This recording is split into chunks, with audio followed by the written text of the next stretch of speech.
So I see you've had a Ferrari behind you.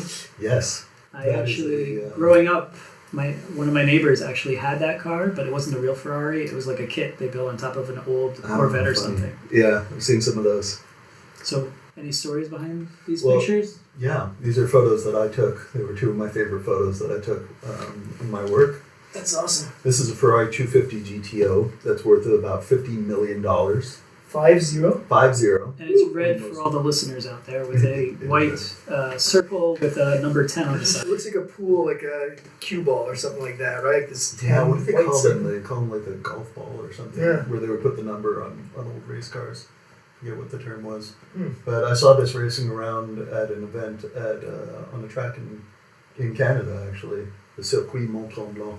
Wow. Can you I say that? cannot. God I'm bless not even you. going to try. Gesundheit. Not even going to try. It's a great racetrack, and Ferrari held an event up there, and I had a good relationship with one of their PR people there. So they had me up there, and I photographed this from the side of the track. That's awesome. And, yeah, How close were you? Because it looks pretty close. Or is it looks pretty close. I was zoomed in and then cropped it. Did it telephoto? Yeah, I think I used a telephoto lens. I mean, yeah, it was from pretty far away. Not like, But the real question is, how many people have you told that the guy in the passenger seat is you? Yeah. Well, this car actually, they asked me if I wanted to be driving it for the shot or to be taking the shot myself. That looks like All Ben. right. That looks like Ben over there in the One driver's seat, second, by the way. everybody. Yeah. For the listeners here, they have no idea what you're talking about. So I want to hear you describe that car because I know what it is. Uh-huh. But You for know- our listeners, please. You know what it is? Write it down. I want to test you afterwards. But anyway, It carry on. starts with an M. All right, here we go. That's a McLaren 650S Son of a Spider bitch. Uh-huh. that I drove that car in the south of Spain, and that's at the Ascari Race Resort, which was like a racetrack that's basically for wealthy individuals to come Like you. and just the people like I was pretending I was like for a day.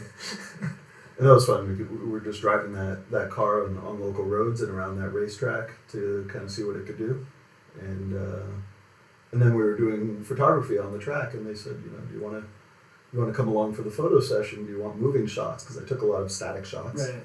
They kept like moving the car in between shots. Yeah. And they're like, we're doing moving shots next, so you can either be in the car and we'll photograph you driving, Right. which I actually did on another trip with McLaren in a similar car. Nice. But for this one, I actually wanted to take the photos myself, and I was leaning out of a moving van. I was going to ask you. That's and awesome. Tracking the shot. Wow. Yeah.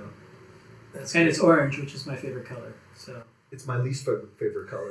But, Yeah. McLaren orange. That's their trademark color, just like Ferrari's is red. Great. So you got into your love of cars at what age? Just so Ooh, context. since I was a little kid, my brother and I would buy all the car magazines that we could. We would pool our allowance, and my nickel and your quarter. Like, what can we get if we save it up at the end of the month? Wow. Is your dad into cars, or is like you and your brothers? Not really, it was mostly me and my brother. We would quiz each other on car trivia.